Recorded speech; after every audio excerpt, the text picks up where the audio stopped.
Episode 15. That's the next book. It's a main thing. What's up, everybody? Welcome back. Rapid Fire Golf, episode 15, I believe, I'm told. Back outside here at the Bethlehem Golf Club. Beautiful outside range. We have a little cloud coverage and hopefully no rain until after we're done. So hope everyone's doing well. Hope everyone had a good weekend, and we will rock and roll as soon as some questions come in. If you guys haven't been here before, Rapid Fire Golf, you can send your questions in. I'll answer them rapidly. And whenever people rock and come on here, we'll get going. So I'll hit a couple till we start going.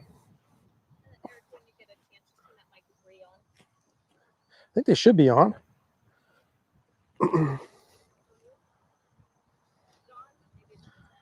Yeah, mic 3 is on. Beautiful. Thank you. Got it.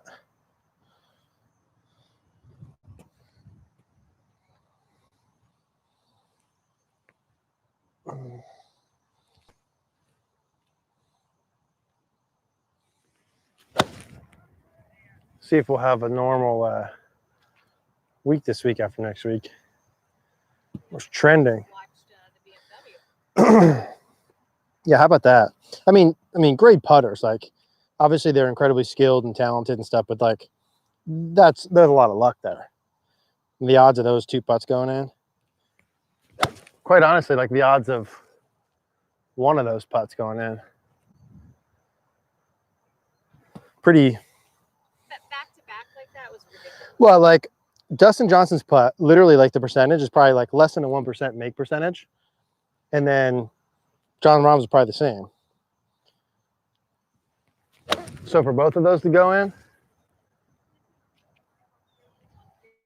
Waiting for Eric.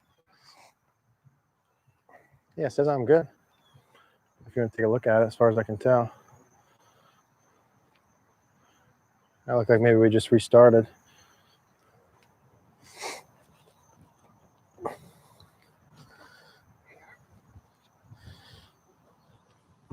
I was thinking about going live.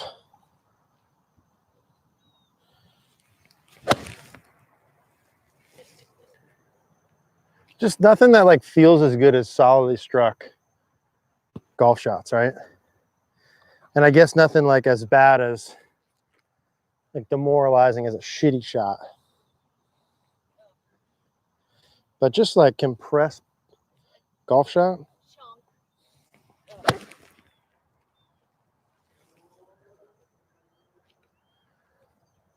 Stand over that ball with so much hope Yeah. and then spin it. Only to be let down.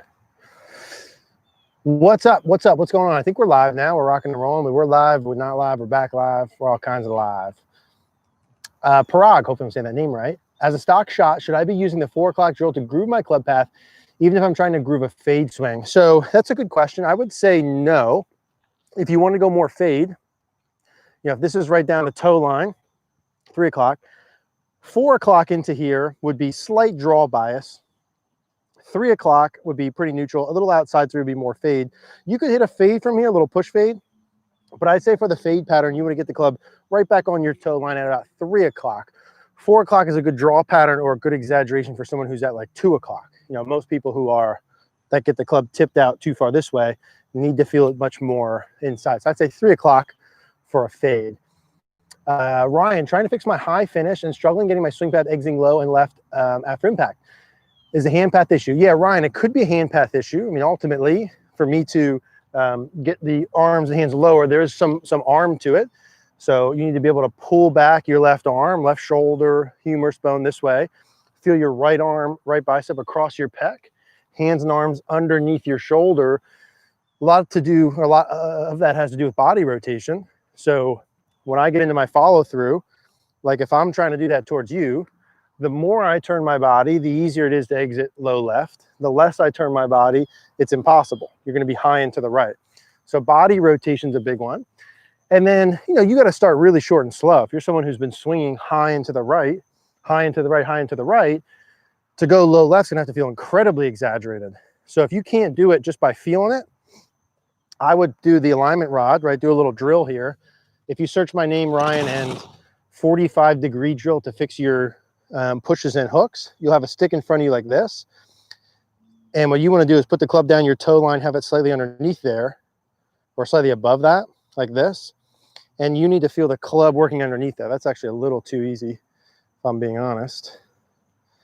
Probably right there. So if I take my setup, club's down, my toe line's about an inch above it. So as I do this, I'm really feeling my hands work left, my right arm across my body, my left shoulder pulling back, my left humerus bone pulling around. Yeah, and turning my left shoulder and left hip out of the way as I do it are pieces that are going to help make that easier. So that's common. I mean, it should be hard. If you're normally go high and to the right, like that should be inherently difficult. Everybody okay? Yeah. Inherently difficult. I would do search my name in 45-degree drill past impact. That will work if you set it up properly. You can't mess that up. I think the question is like, what's the expectation with it? If you could do that at a hip high, 20% speed swing after like 1 week, that'd be incredible. After 2 weeks, 3/4 swing, 50% speed would be awesome. After a month, if you could go like shoulder to shoulder at 50% with that drill, it'd be awesome. You gotta feel everything go wildly low left. And then you gotta record it, like record every swing. You say, hey, I feel like I went low left. It was still too high. Okay, exaggerate more. Okay, it was still a little bit, but it wasn't. Okay, exaggerate more, like max out. You should get to the point where you're like, oh my God, that feels so far left. It's ridiculous. That's probably the amount you do it. So it is a hand path thing, but you have to make sure you have enough body rotation. I have issues trying to keep my head still during the backswing. My head bobs up through the backswing. Is my swing path wrong? If you have head going up and down, that's likely a shoulder tilt issue. So when I make a backswing, if my shoulders turn level, my head goes to the right and up. If I just had left side bend, so left shoulder closer to the left hip, we did a video on today, my head would go towards the target if I'm swinging this way. So just left side bend would go towards the target. If you go to level with your shoulders, high and to the right. So you likely to keep your head more centered, need to feel like your left shoulder goes down more towards your left shoe. So really your left shoulder should go down and just to the right of your like shirt buttons, down and to the right of your shirt buttons. But for you, if you go too far up and to the right, I feel your left shoulder go down more towards your shoe. How much? Record yourself from face on, draw a circle around your head, line on your head, do it to the point where your head stays in the middle. If you search my name and shoulder tilt, left shoulder tilt, backswing centered, you should see some videos on that. Darren, is it better to practice off grass instead of mats? I personally think it makes absolutely no difference. I think if you, someone who hits it good off mats and not on grass, you have contact issues. I hit the ball the same off grass, mats, concrete, pavement, whatever. Pure. If you hit the ball first, yeah, pure. If you hit the ball first, so no, I don't think so. I think if you're hitting it well off mats, you should be able to feel the difference of a well-struck shot either way. So I personally don't think it makes a difference. I think that people would argue that. And I think if you have any doubt in your mind, just so you feel good about it, then you grass, you know? So I played with people before who would swear like the mats will mess them up. Like, no, your club face is open. It has nothing to do with the mats, but it's a placebo thing. Like if you think the mats are messing you up or aren't as good off the grass, doesn't matter whether it is or not. You know what I mean, Darren? So like I would, if I were you and I was uncertain, I'd go on grass just to be safe. But I always practice on mats. I hit it pretty good. I know this is pretty vague, but what are the best drills to create lag for an iron shot? So there's actually a best drill that I would say for a lag that we filmed that I would assume is like a week or two away. That's the one where we did the stick on the side. So the lead shoulder, lead hip work down and forward as the stick goes down. Yeah, it might be sooner. Yeah. So in the next week or so, we'll do a video, RJM. What was the title for that one? If I say it, will you know it? Yeah, it might be best way to create lag, shaft lean. Yeah. So there'll be a video that come out next week or so that's going to have something to do with shaft lean. That would be the drill. If I I'll say drill and shaft lean. If I wasn't able to see your swing and I knew nothing, and it was like, hey, teach me shaft lean and lag, this would be the drill I'd do. The very short version of it would be you take a stick, and I posted this on my Instagram too. I don't know how many of you guys here have Instagram, but I posted this on my Instagram drill about a week ago too. If you put a stick on the side of the club, halfway down, halfway up, make a bat, put it on your hip. This is like the ultimate lag drill. Put it on your hip, make a backswing, keep it on your hip. This would be like a one-piece takeaway. As you start down here, see how the stick points straight to the left? As you start down, your left shoulder, left hip, left knee should work down and forward, and the stick should point down towards the ground. So here's my takeaway. Sticks on the side of my hip. Keep it on my hip. Now I'm going to feel my left knee move down and forward outside my left ankle. I'm going to feel my left hip move down and forward. I'm going to feel my left shoulder work down and forward. And notice as I do that, I'm loading the shaft in there. and that's getting the angle of the stick down towards the ground. So by the time my hands reach my thigh, the stick's down, not level in impact. That's like such a good drill. That's one that I would do as a starting point. Next week, that one should be out. RJM, I think. Hi, Eric. Can you show us a few putting techniques and tell us which you believe is the most consistent? Which your favorite? So I think putting techniques, there's lots of different variations of things to do. It's very individual. I think with putting, what matters is start line. So you're able to start the ball in the line you want, speed control, and green reading. So we put together a putting practice plan that I genuinely think is universally good for every single person I've ever done it with in a decade. It's literally what I do. So what is that, 29 bucks? So we have a putting practice plan. We upped the price. It was 29 bucks. Now it's 49. So is the chipping one 49 too? And then all of the others 99. So we have a putting practice plan that's like, I wanted to make a 25-minute practice plan. Like here's a workout, here's a diet, follow it, it'll work. Where I'm going with this is I would do that whole routine, right? Pay the 49 bucks and do the whole thing. But in terms of technique wise, there's variations. I like to work in some kind of gate drill, something universal. So a gate drill is going to have the ball tees lined up 3 to 4 inches behind the ball, 3 to 4 inches in front of it. And your goal is to be able to keep the putter straight back and straight through just for 3 to 4 inches. Once you get beyond the 4 inches, it can arc a little bit. Once you get beyond this way, it can arc a little bit. But gate drills, start line drills, etc. How you do that, I really don't care as much. I've seen so many good players do different things. The stock stuff would be ball position underneath your left eye from face on, shaft pretty much 90 degrees, getting the putter in line with your forearms.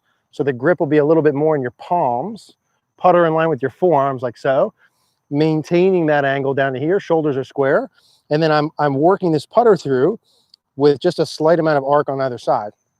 And that's like super duper general advice. There could be 100 people on here. I might give 70 different, minor technique adjustments to the 100 people who are here.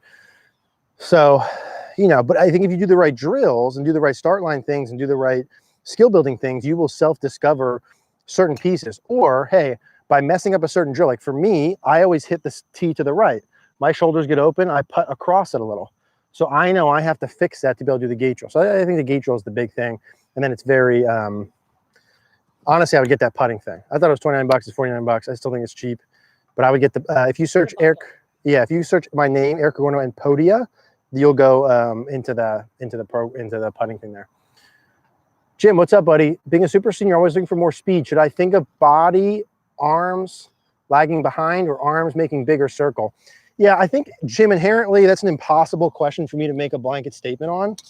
So I don't know the answer to that. I could have 10, let's say 10 gyms. We cloned 9 more of you. Which could be dangerous, having 10 of yous. But let's assume there's 10 of yous on the range next to me. Same body, same swing, same everything. 4 might feel more arms, 2 feel body, 2 feel nothing. That's only 8. So there's 2 more people who feel whatever. So yeah, I don't know. It depends on what you're currently doing. I would say, as a general rule, if I was saying a written test, hey, I want more speed, what should I do? I would feel the body doing more, the arms doing less. That would be the correct written test. But of course, there's going to be a percentage of people that's not good for because of whatever various reasons. So some people, I say, hey, swing the club as fast as you can with your arms, and they swing faster. Some people feel like your arms do nothing, faster. So my inherent thing, I would say, Jim, would be if you watch any of the videos I've done on like speed, effortless power to do, the whole deal is like learning how to pivot with your arms and hands doing less. In general, I've found. It's not a good answer, but that's the answer, I think. Jay Dance, just signed up today. Beautiful. Welcome, welcome. This is also, I guess I haven't said anything here yet. Normally like right on the plugs. Today is our last day of, so our prices go up at cogornogolf.com. If you guys haven't done that. Putting thing went from 29 to 49, separate topic. The site's 49 bucks a month. It's going to 69 tomorrow. I think the yearly is 450, going to 495. So if you guys do want to join, today's last, I think till midnight tonight. I think they'll switch it tomorrow. So if you guys want to do Cogorno Golf, today's the last day for that. Anyway, excited to grandfathered in. Yeah, if you're already in there, your prices don't change. If you already signed up, your grandfathered in, your prices will never change for new people. Okay, low handicapper looking for club fitting advice. What steps should someone take? So here's a perfect, and this is a beautiful reason, Jay Dinks, why you signed up. We have a club fitter on staff. John Hutzler, his name is. He's awesome. He's in West Virginia. If you literally go right after we're done today or right now into our Cogorno Golf Facebook group, literally post that same question. I'll tag John in it, or you tag John. It's John Hutzler, Hutzler, and he'll probably do a video for you. He'll probably type it out. It's a beautiful question. That's exactly why we have our group. Excellent. Beautiful question that John should answer. Mitch, also new member. Mitch, welcome. I think I just sent you an email. I remember putting your name in there right before I came here. Really looking forward to working with you. Me as well, my friend. I move towards the target a lot in the downswing. Any draws? Guess bring something. Yeah. So if your head moves, yeah, and exactly, put an object in front of you is ultimately the answer. So you could do that in different ways, Mitch. And when you post your swings up, like I'll be able to tell you if there's anything causing it or there's anything you need to do beforehand or after, et cetera. But like as a stock answer, if let's say my lower body moved too far forward, I essentially want to build a wall here of some sort. Now that might be a stick in the ground that's right in front of my left hip like this, and then I can't hit it with my legs. If your upper body moves too much, I essentially want a wall right over your left shoulder. So it'd look kind of like this way horizontal, and I would need to be able to keep my head back behind it. So if you could build something, Mitch, in your bag like this, and build like a tape 2 alignment rods together, put them in your bag. So you have something sticking right in front of your head like this. And then you need to learn how to keep your head back of that as you start down. Now, if you normally go too far forward with your head, for you to stay neutral will feel like you're way back. So it should feel like your belt buckles push up and forward, your chest is up towards the sky, almost like you're reverse seeing. And you got to do like half swings to start, you know? That's like hip high, 20%.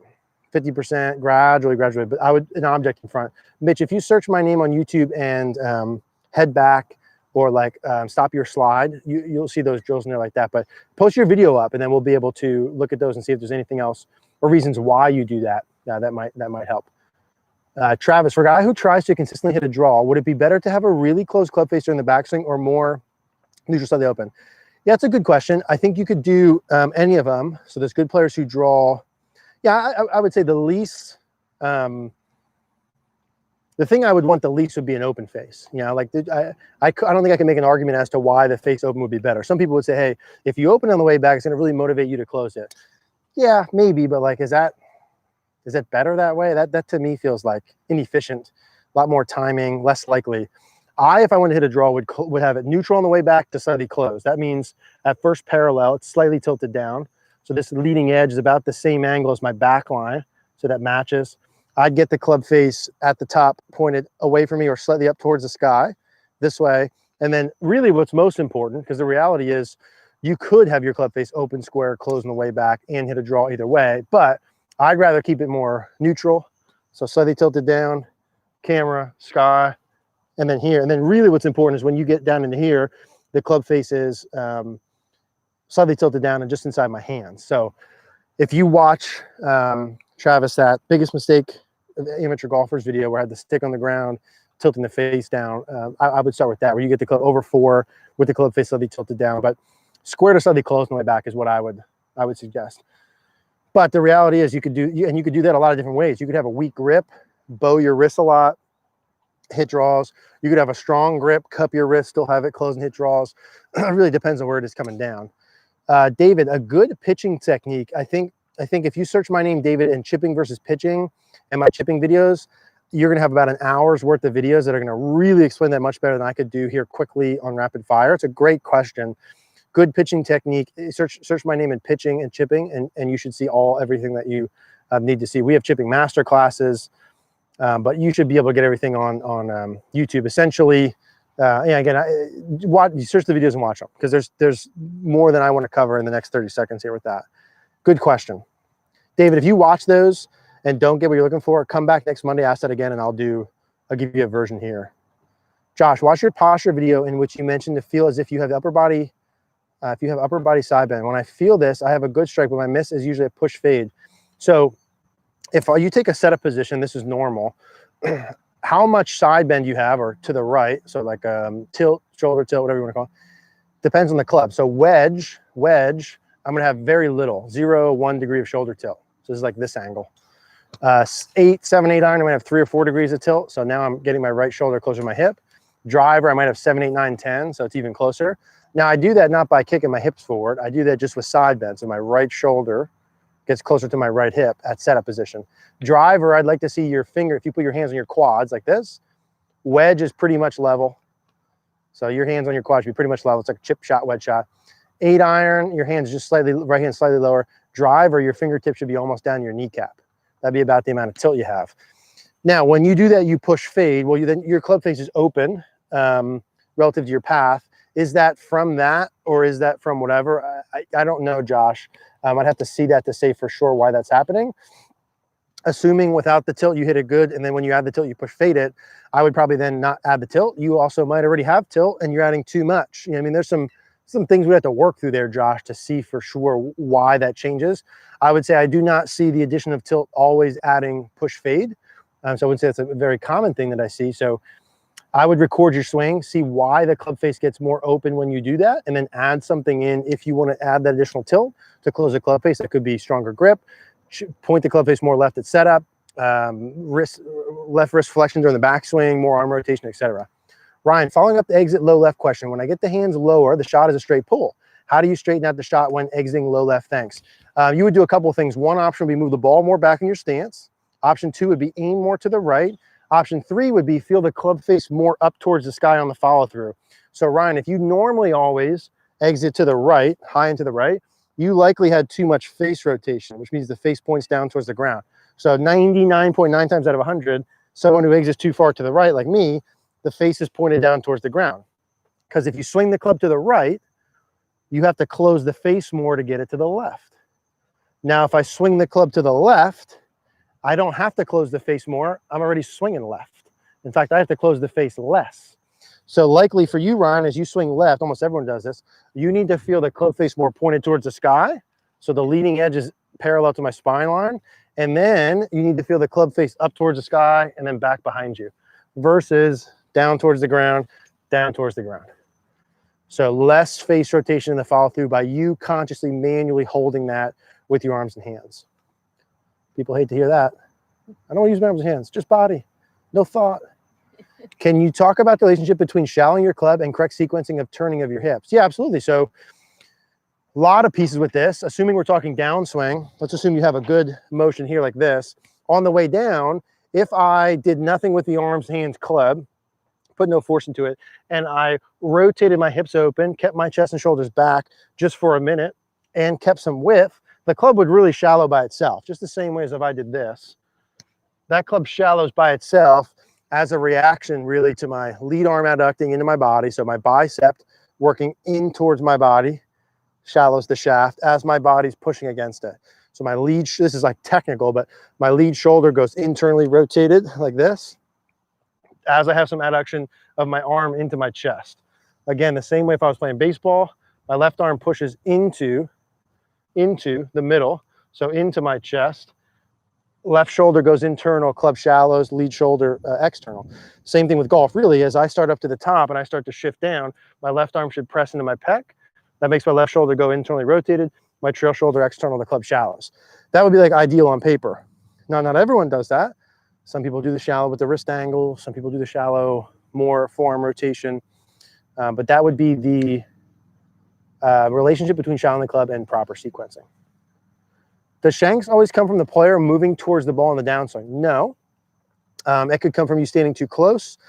It could come from you being moving too close to the ball. A lot of people who have shanks stand actually close with their feet, but then their weight and heels are too far back. So their weight's in the heel, their butt's too far back like this. And then as a reaction to that, they go this way. So a lot of times you actually need to get more pressure towards the balls of your feet, get your butt more under you.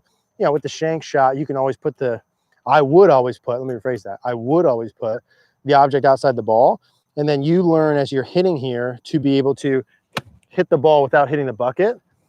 And if you're shanking it, you know, the starting points, if you search my name in shank that I would start with, would be really feeling the hands, grip, shaft, club head, working hard left past impact. And yeah, of course you have to check your setup pieces. I wouldn't say it's always from you moving too far towards the ball. Could be a swing direction issue, but a lot of times it is. What's more important, hip turn or shoulder turn? I would say in the backswing, shoulder turn is the most important. hip turn is only a way to get the shoulder turn. So in reality, like I wouldn't care much about how much hip turn someone has on the way back, as long as they get a full shoulder turn. Myself and most people can't get a full shoulder turn without turning the hips. Like I don't have the thoracic mobility to do that.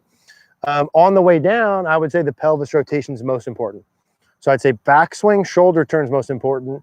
Downswing, pelvis turn is the most important, hip turn. Looking to increase height of my hybrid, solid contact, but no height.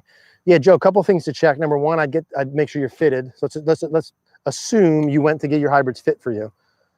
If not, I do that first before anything else.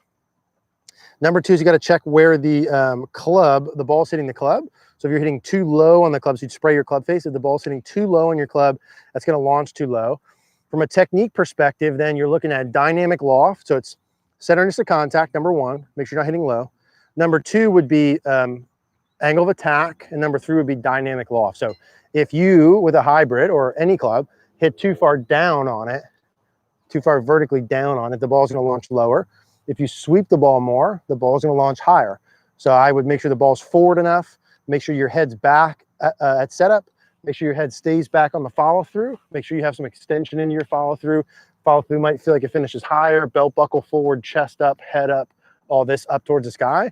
Ball forward enough tilt, middle of the club face, and then, you know, swing direction. This could be something as simple as, for you swing too far over the top and hit down on it. And so you need to swing more from inside, more over 4 o'clock, head back, hips forward this way. So I would watch the head back, hips forward video and then practice that as really your main field. But that would be after a club fitter. Like, do that part first. That's the easiest part. Michael, finding myself hitting shots off the toe, ball flight and shot line are okay, but losing significant difference. What drills can you hit more?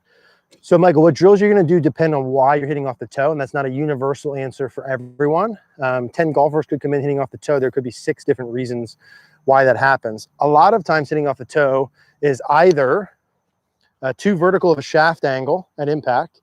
So vertical shaft angle this way, hands too high, handle too high, which means you would need to feel like it's a very low shaft angle through impact, much more horizontal like this to get normal. I'd say that's at least 50% of the time someone hits off the toe, the vertical shaft angle is too far out.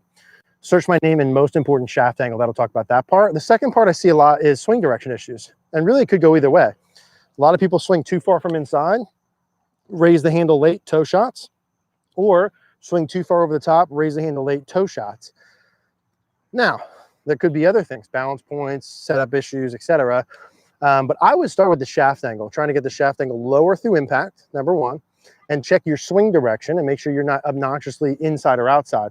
How to check that would be the box outside the ball or an object outside the ball, which I don't have here, but let's assume you had like a cardboard box and you put that right outside the ball like this and give yourself about an inch between it.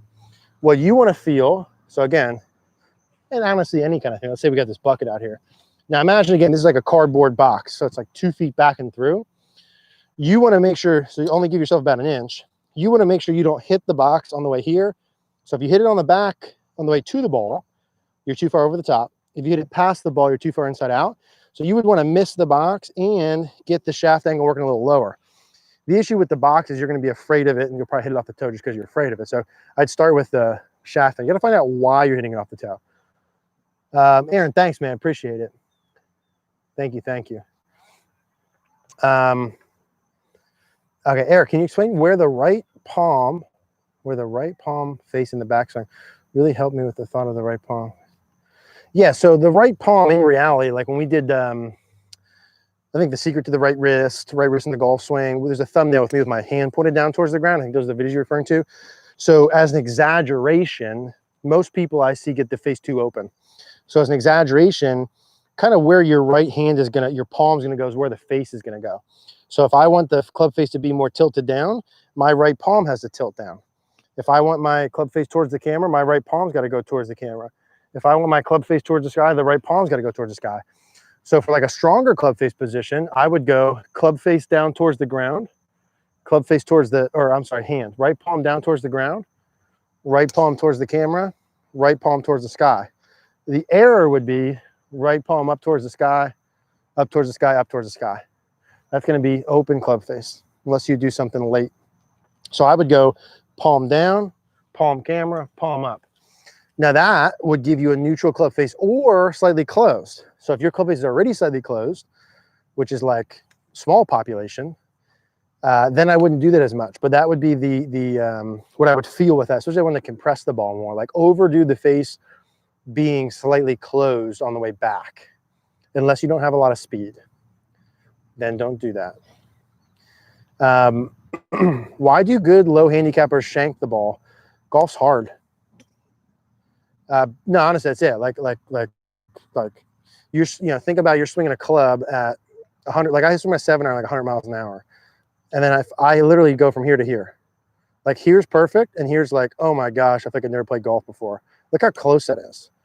Major League Baseball player hits a ball coming a mile an hour, and they hit this far off, could be a home run still. We do this like this is off the plan. It's just really small margin of error, so it's like not that bad of a swing that hits off. And everyone would be surprised if you followed really good players around and followed them. Like they hit a lot of bad shots. Their short games are so much better than ours, so they make a lot more pars, and it doesn't look as bad because they make up for it, and they hit the ball farther, so they can get away with it more. But gosh, they hit bad shots too.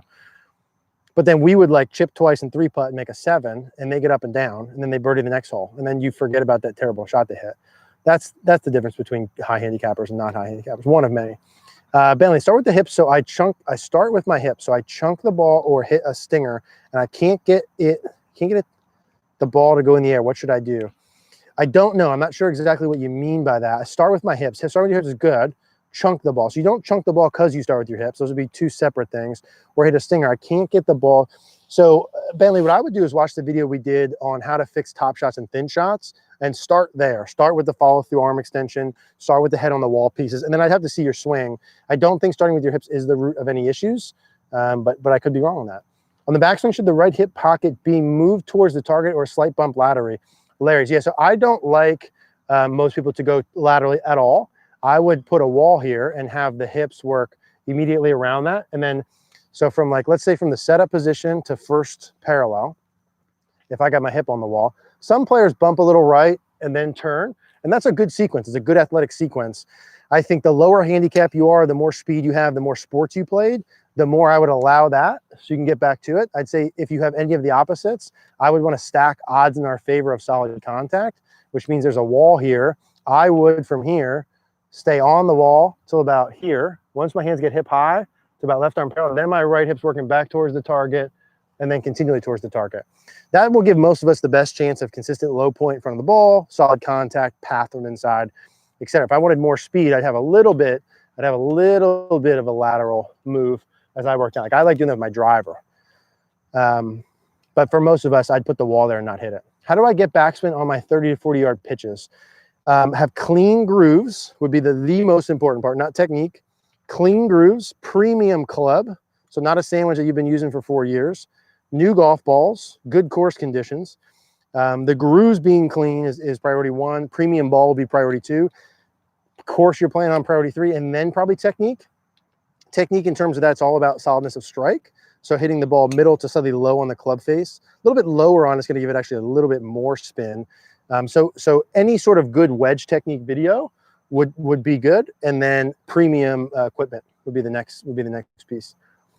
Best drill to know if you're standing correct distance from the ball. Search my name and distance from the ball, and we did a full video on that we actually measured it, talked about all the checkpoints. That'd be perfect. How do I take what I'm working on the driving range to the course? So that's how you practice, and that's specifically working through the 4 phases of practice. Jock, we just launched yesterday, I think, our practice plan, our full range practice plan. And then you can get the whole practice bundle. In there, we talk about the phases to go through, which is you have to do wedges warm up, then mechanics, then iron grid, driver grid. When you're doing your grids to hit the ball in certain zones, that's where you discover your feels that you take from your mechanics and start to use those out onto the golf course. So the answer is how you practice. You have to make your practice more similar to the golf course. 1 shot at a time with 1 club, consequence to the shot, full routine. So when I do grids, my third part of my practice, I pick a zone out.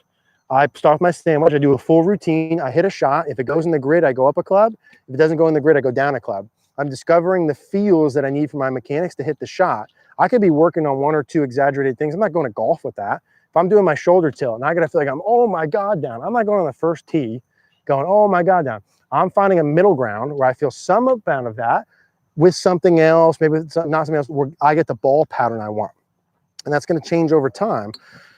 So that's how you do it. Because I'm doing a full routine. There's a consequence if I hit in the grid or not. There's a ball flight pattern I want. So if you get our full range practice plan, go to Podia, Podia, search Eric Cogorno Golf, and then you'll see the practice plan. And maybe Mary, if we can put it in the comments, or maybe afterwards we'll put in the comments or description. Let's see here. If that's a big deal, don't worry about that, Mary. Felipe, what's up, man? How should one that misses right and left start direction control? I know about the grid, but starting from zero, how to choose between fade and draw, and what should be the expectation for the first practice round. So I think part number one is making the decision of what you want and eliminating one. And I don't think there's so many swing mechanics that would dictate one versus the other. I think it could be as simple as like, hey, if we go out, do you want chocolate or vanilla ice cream? Like roll with one, and then we could roll with one. I would say most people, especially in the beginning, if we could err towards a draw pattern, typically will help us learn the right movement, swing direction from inside, good club face control, get the ball going high, traveling far. So if I had to teach someone and pick between the two, I would go draw. The better the player, the more I think the options they are. So how should one that misses right and left start direction control? Make a conscious decision of which ball flight you want to play. Make a conscious decision of what direction you want to eliminate, because then that's how you do your grids. So if I'm going to do a grid and I want to draw the ball and eliminate left, I'll set up a grid for that. So I've got my grid, I put my start line stick in. Any ball misses left, I start from zero. If I miss to the right, I'm okay, it's acceptable to me. So I have to be conscious of what I'm doing. I would do that with the grids. Yeah, choose between fade and draw as the chocolate or vanilla. I would pick draw if I had to pick one. You could get the scratch with either one, but I would prefer draw. Expectation for the first practice round, debacle. Like I would expect my first day of Spanish class, freshman day of high school, just completely out of sorts. Ridiculous. First day of anything. I think first day of learning anything is just the debacle. And then it's less of a debacle the second time, and then it's a minor debacle a month later, and then 6 months later it's easy. And then you joke about it with your buddies how much of a debacle it was. So yeah, first practice session debacle. I think if you do the practice things like we laid out, it's less and less and less of a debacle. And the more you understand going into it, the easier it would be. But it's still, like, I think now my first of anything, we're just like debacle. Is there a way to have consistent amount of right side bend during the downswing? I seem to overdo it most time and hit hooks. I don't think there's an automatic consistent way of anything, unfortunately. I think you make a swing and then you monitor what you do. I'm making up a number here. Let's say you have 15 degrees of side bend and we want 20. Well, we see that you have 15, we want 20. So you need to feel 100. You need to feel 100 to go to 15 to 20, because that's how it works. You have to over exaggerate. And then you go from 15 to 25. And then you realize you're at 25, and then you were already at 15. So you just scale back a little bit to 20. That's usually how it'll work. I don't think there's an automatic anything. That's why when you see really great players in the ranges and putting practice plans, they review the fundamentals. They look at ball position. They look at, these are the best players in the world that can't automatically get the ball position and aim correctly. So we in motion can't get right side bend, left side bend, upside down, whatever correctly. We have to monitor it with video, monitor with video, monitor with video.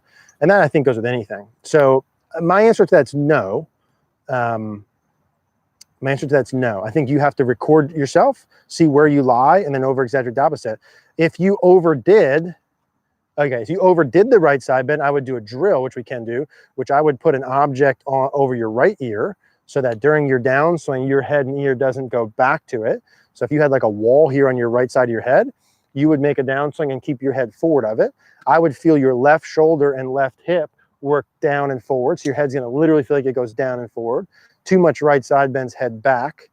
You want to feel your head down and forward, left shoulder down and forward. Feel your right shoulder stay high. I mean, you can do all those things, but consistent, well, you have to monitor it and then feel the opposite. Mark, struggling with the bad slice off the tee, clearly swing over the top with a weak grip. Should I focus on correct grip first and swing path? 100%. You should 100% fix your grip first, get the face more closed on the way back, and then you should be hitting dead straight pulls to the left, but they're solid. Then you can gradually work your path. If you search my name and guaranteed driver, or fix your driver slice, and I think it's that. I think it's driver slice. Yeah, grip first, 100%. Grip first, keep your over the top to the point where you're hitting them all left, and then put a station in like we did earlier to be able to get the swing direction more from inside. I hear, Brian, I hear about utilizing ground forces, but that doesn't resonate with me in a golf swing. What's another way of explaining that feel? Brian, so if you search my name and lower body and footwork, there's some videos that are on this. So here's the thing too, you don't have to feel anything with your feet. Right now, I played golf for the past about month, haven't thought about my feet one time, never crossed my mind, my feet. I'm playing really good this month, probably like 20 under this month, zero thought of feet, absolutely zero. So I want to make that important when we're all golf coaches talking about something. We're like, oh, should I be doing something? Well, no, you know, Jack Nicklaus, 18 majors, he likely never thought about his foot, you know, so it doesn't need to happen. If we're looking at it, what I'm looking at for normal would be like sort of optimal would be a slight push into your lead foot, back into your trail foot and heel. And then as I'm starting down, my trail foot's pushing clockwise away from the target as my lead foot pushes down and forward in the middle of my foot and then back in towards my heel. And so from here, it's into the left foot, into the right heel. Twisting my foot kind of clockwise like this way would be ideal in terms of speed generation. Down into my left, extending my legs and pushing up and forward into my follow through. Again, 20 under, no thought. I could shoot 50 over and not think about it either. So it's not, I don't mean the 20 under. Brian, that's a really quick, Brian, if you search those videos, you'll see more. We could talk about this for an hour. I don't think I'm going to give you anything that's so valuable. That's why I'm not spending more time on it. But if we need to talk more about it, we can talk more about it. But if you search my name and feet, I think we did leg work and power, the one video we talked about that. Alfred, whatever I try, I can't stop hitting off the toe of the club.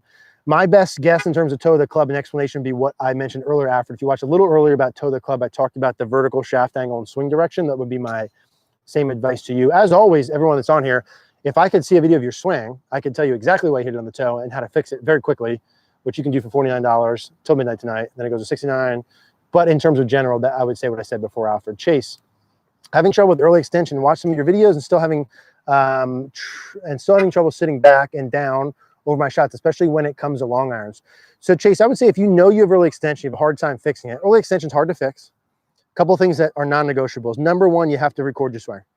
Have got to, because the feel you're going to need to fix your early extension is way more than what you're doing right now. It's so far out of comfort zone. Like it needs to feel like your head during your downswing. Like if you search the one we did, like PGA Tour secrets starting your downswing, I think we're talking about having a glass here at the top of your head. If you really extend, your head comes up and back. Chase, you need to feel like your head's going to hit my golf bag when you start down. I mean, it just needs to feel unbelievable. And you might feel that. Some people feel the upper body working down and forward. That works best for me. Some people feel the hip working back. How far is your hip got to work back? Wildly more than what you currently think. Like unbelievable, to the point where you have to record it because you're going to feel unbelievable and your head's still going to move off the wall an inch. I was talking to someone before about this. When I do that head on the wall drill and I feel like my head stays on the wall, it comes back 3 inches. When I do the head on the wall drill and I feel like my head goes forward a foot, it comes back 2 inches. When I do the head on the wall drill and I feel like I'm going to fall on my face and my head's working 18 feet forward, I just barely stay on the wall and I'm going slow. So humongous exaggeration. That's true for you, me, Tiger Woods, anyone making a swing change. Might look easy from the outside. Tiger Woods wants to change his swing. You see him the other day? I don't know what he was doing. Whipping it inside over the top. He's probably trying to change his swing by like an inch. You see him hitting balls, he's like this. Like, what is he doing? Well, he's exaggerating right before a tournament. Bad timing. So anyway, yeah, that's my answer to that. Down the line, slow-mo, PGA Tour secrets, the head motion is what I would try first. Nathan, how do I rotate the hips on the down following suit? Resulting is I recommend one is the activate hip rotation. So I do the stick to the belt loops. How do you do it without your chest and shoulders? Well, you need to feel like your chest and shoulders then stay back. So if you, Nathan, search my name and how to turn the shoulders in the golf swing, there's a video of a drill where you go back 90, keep it back 45. So as your hip's opening, as my left hip's opening, I'm gonna feel like my shirt buttons stay pointed back towards my knee like this. My chest and shoulders staying closed. Now, really, my chest and shoulders from the top, they're really only staying closed until about left arm parallel. Now, from here, I can basically open them as much as I want. I just can't open them right from the top. Just for the first foot, until I get to about left arm parallel, halfway down, they got to stay back. Should be 45 degrees here. Now, from here, I can open them. And the reason for that is I need to be able to maintain some depth in my arms and hands in the early part of the downswing. If my chest and shoulders get open, my arms and hands go out too much. So the answer is a hip activation drill. So the stick in your belt loops, feeling like that's working down and left over the 45 degrees. And then you're feeling as you're doing this. So stick on the ground over here. I'm getting this stick over that stick and keeping my chest and shoulders back. So I'm increasing the flex of my leg, turning my hip down and around, and I'm keeping my chest and shoulders back. That's what that would feel like. Now what? That's cool. You got to record it. You have to record it and see what it looks like and then exaggerate. There's just no getting around recording it. Have I mentioned that? Like, I still record my swing. It looks so different than I feel. It's amazing. And I do this all day. Amazing. No one ever told me that. That's a good way to record your swing. Yeah, live view would be good, but honestly, shit, just anyway. I think back to when I was like 15, and like, if I would have recorded my golf swing, like how much time did I waste on a range day to day just trying to fix my ball flight? So it would work for a day or two and then not work anymore. It's just, gosh, what a waste of time. Someone should have said record your swing, or I should have listened if someone said that. Where should the weight be halfway on the downswing? Still on the right foot, both, or left foot? It should be very much on your left foot. That doesn't mean the mass of your body's wildly left, but the pressure should be wildly left. So now you stack in front of us 100 best ball strikers in the world. We look at their pressure plates. They're not all going to be the same, but there'll be trends, right? Let's just assume for simplicity, we're 50-50 at setup. Let's assume for simplicity that we get 70% onto the right without my mass going to the right. I'm not swaying, but my pressure in my feet, 50-50, 70 to the right. I'm going from 70 to the right, let's say at the top, to 60-40 at least by left arm parallel, 70-30, 80-20, 90-10. 50-50, 70-30, 70-30. Yeah,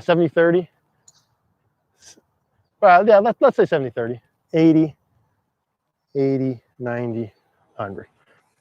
So that's rough. You know, some people 60-40, 70, 80. You would rather your mistake be too much pressure forward too early. That would make you like, you should go shoot par. That would be an elite problem. Henry, how could an over stiff driver shaft affect overall swing?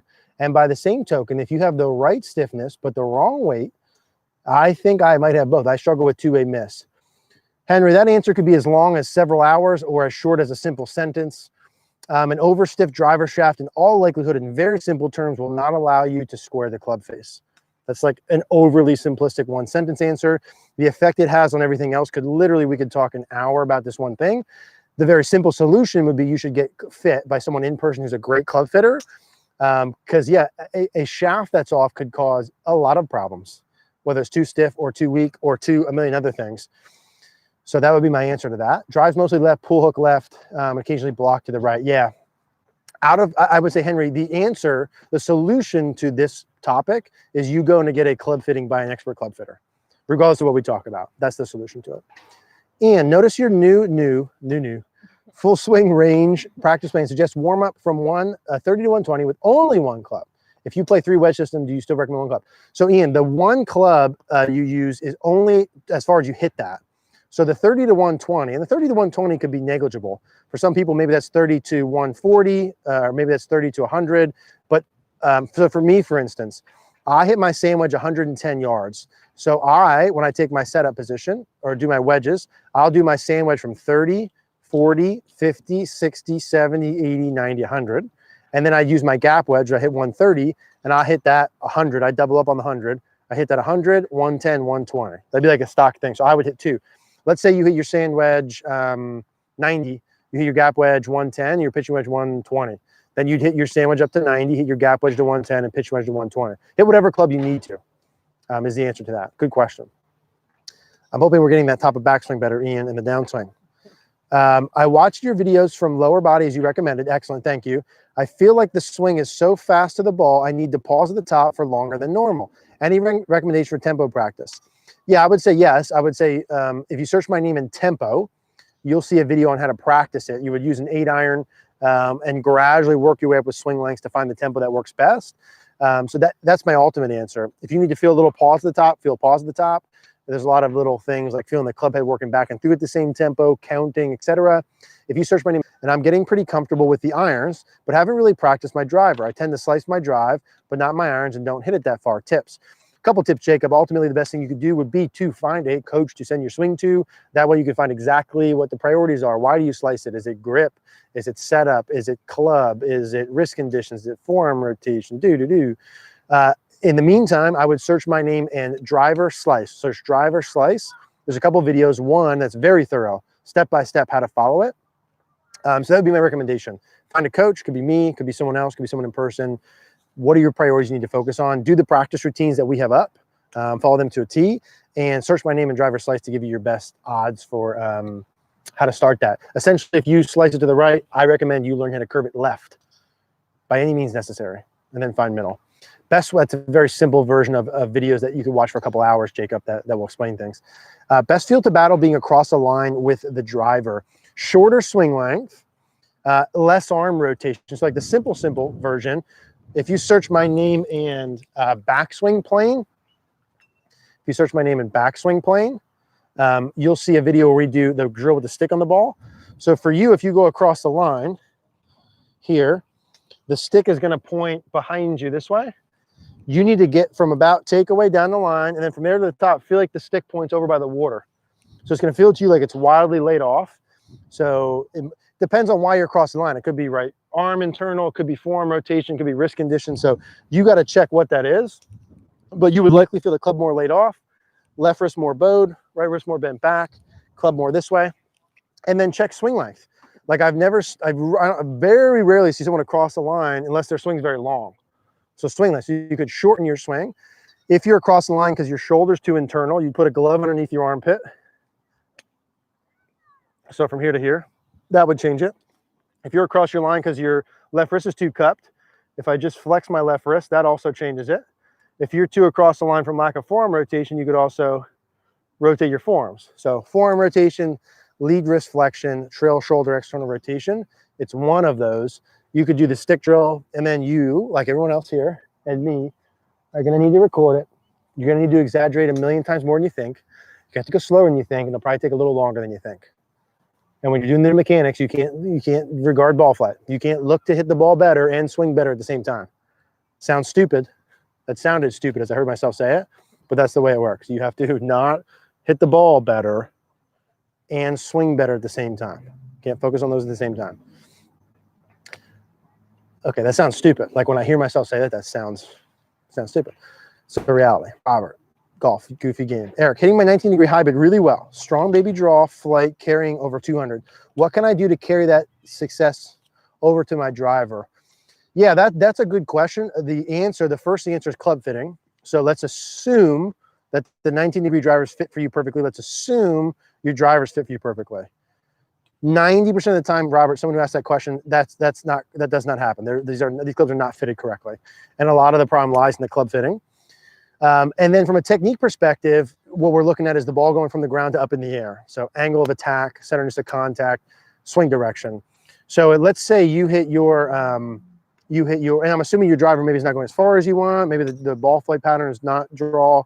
So you have to look at those things, Robert. You have to look at angle of attack, club fitting, swing direction, and I'd start there. I don't know that I can provide significantly more good feedback. I can give you an answer that sounds good, but something's going to actually help you without me seeing what's going on. So I would do a club fitting first, and then work from there. And I really have to see your swing to say why. It could be as simple as you hit down too much on the ball a little bit, and that works for the ball on the ground, like guys who can hit hybrid or 3-wood good, but not driver as good, like Mickelson, Henrik Stenson, hit down on the ball a little bit, hit those clubs better, and then driver not as good. And so they need to change some pieces with their angle of attack. Johannes, how do I stop hooking the ball now that I'm swinging more into out? Swing a little less into out, have the club face less close to the path, or add body rotation. Swing a little less inside out, have the club face less close to the path, add body rotation. That's the simple terms. So you might have overdone the inside out. You don't turn your body at all. You over rotate the face. So I would try everything doing the same. Feel the club face pointed up towards the sky more on the way through. See how that works. Do my hip activation, not mine, the hip activation video where you open the hips and chest and shoulders towards the target sooner. So I'd kind of go through those checklists. Club face, am I overdoing the swing direction, and then body rotation. Tom, again, Johan, like And all you guys, like if you said that to a good coach and they could see your swing, they should be able to give you a specific answer and fix in like 5 seconds. So if I could see what you do, it would be an easier, better, more specific answer. Tom, I watched your chipping like a pro video. I have a tough time with the 75 to 100 yard shot where they are going to the right or just shank. Can I take some of the chipping video tips to be more consistent? Yeah, Tom, I'd have to see why that's happening. I know I just said that same thing there, but I'd have to see why that's happening to say what sort of fix to do. So if the general things in the video aren't working, you're doing something in there that's causing these shot patterns, I'd have to see what that is. Could be swing plane, could be setup, could be ball position. So that's another I'd have to see thing, unfortunately. So yeah, and I can't even really offer where to start there because it just could be too many things. I have to say, Matthew, started playing this April. What would you say is the best way to work on building muscle memory? I would literally, and I don't say this because we just practice it, I would literally follow the practice plans we put out to a T forever for the rest of your life, because I made them so that you could tier the difficulty as you get better. Like a workout plan. You could literally do the same workout plan forever. Muscle confusion, like do the same workout plan, progressive overload, add more weight, add more weight, add more weight, add more weight, more reps, more weight, more reps, more weight, and do the same exercises and completely change your body. Eat the same foods at different amounts and completely change your body. Practice in terms of golf is the same exact thing. Muscle memory, what to do. You need to putt first, chip second, hit balls third. Putt first, chip second, hit balls third. An hour of practice should not be an hour at the range. It should be 15 minutes of putting, 15 minutes of chipping, 30 minutes of hitting balls. When you hit balls, you should do wedges warm-up, mechanics, iron grid, driver grid. Always, forever. And then just change the rules. So Matt, you should do the same exact thing. I would go to Podia or get a membership, 49 bucks in a month, or do a Podia, get the whole practice thing for 99 bucks. We're gonna have videos coming out. You could probably just honestly take it from the videos. Like you probably see what I'm doing in the videos to a T. I don't know if I do the whole thing, but you'll see the whole, whatever, but you have to do the practice. Yeah, you gotta do the practice stuff. That's the best way to build muscle memory. It's about frequency, not duration. You don't get better at golf by doing 1 hour, 4 hours, 1 day a week, like anything else. You gotta do it every day, or as close to daily as you can. Short and sweet. You don't need a million reps. If you swung a club 30 times a day, 6 days a week, you would change so much faster than someone who swings, what's that, 180, that swings 200 times 1 day a week. So much faster. It's about the frequency. I struggle a little with externally rotating my right shoulder. Could rotating the shoulder internally be a solution? Yeah, I don't know what you mean, Mange, in terms of you struggle externally rotating it like too much, and then what is that causing that's a problem? Would feeling internal rotation fix a too much external rotation? Yes. Would that fix anything with your shot pattern? I have no idea. I'd have to see, is external rotation even a problem? Are we talking backswing, downswing? So Mange, maybe if you can elaborate on that a little bit more, we could help. Troy Eric, is there a drill or feel to stop the lead shoulder raising up too quickly in the downswing and through impact? Yes, always the fix is the opposite of your issue and exaggerated. So Troy, if your issue is the lead shoulder rising up too quickly, and I said, what's the opposite? You would say that would be the lead shoulder going down too much too quickly. That's it. No other solution. That's exactly what you need to do. But then you need to record it and you need to look at it. And when you feel, well, Eric said, feel my left shoulder go down forward, but it's still going up. Well, then you need to do it more. Right? The answer wasn't wrong. You had to do it more. How much do I need to do?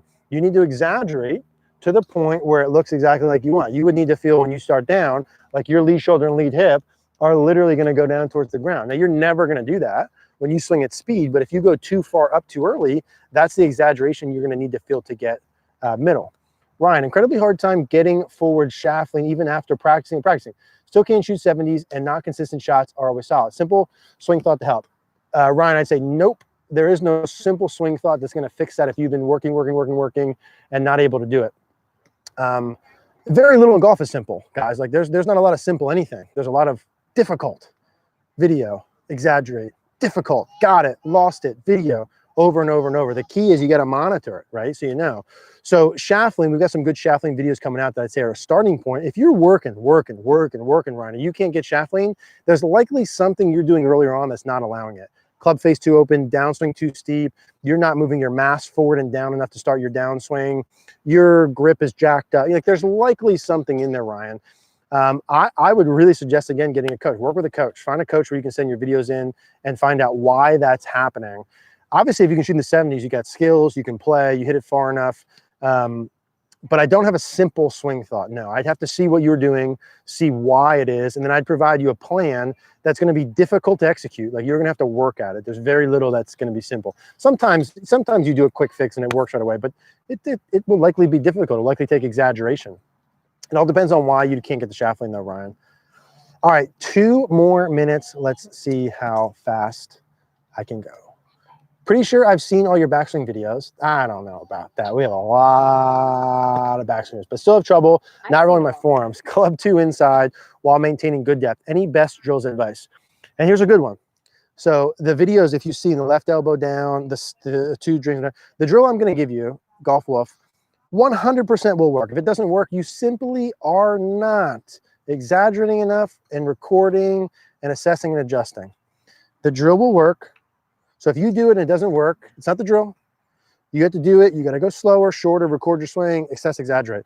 What you need to do when you hit balls, if you roll too much, is take an alignment rod on the side of the club like this, start it on your hip, like this. Keep it on your hip to first parallel. Keep it right where it started. And then hinge the club. So from here, you can't forearm roll if you do that. If you forearm roll, the club's coming off right here. And then you got to get the butt of the thing pointed down to your toes. That's it. I mean, this drill 100% guarantee will work if you work it. Stays on the hip, no roll. Impossible to roll. Stick towards your toes. Stays on your hip. Impossible to roll towards your toes. And then you hit. And then you hit like a bunt shot. Like, your first ball should be like this. You have your video on. I'm not guessing. I do the drill. I feel it. Boom, boom. All right, now I'm going to hit. That's a 7-iron that went 60 yards. I'm looking at my live view. I come back and look at it. Oh, you know what? I still rolled. That drill sucks. No. Okay, now I go back in.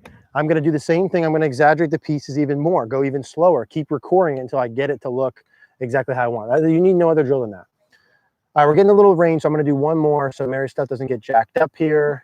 Carrie, any tips for getting the hands more forward at impact? My hands are, yeah, you have to figure out exactly, Carrie, why your handle's not going forward. Likely your club face is too open. You have some setup or backswing issue. There's something going on earlier that's causing that. Carrie, we're going to have a drill come out next week. That's my favorite drill for shaft lean. That will help, but you have to make sure that whatever you're doing beforehand, you get out of there. Open club face, deep shaft, etc. All right, we're getting some rain. I don't want to jack up the equipment. Appreciate you guys coming back. Sorry I couldn't get to all of the questions there. We'll be back. Hopefully no rain next Monday. Thank you guys. Again, last time tonight, the price is going up $49.69. CogornoGolf.com if you didn't already join and want to. See you there.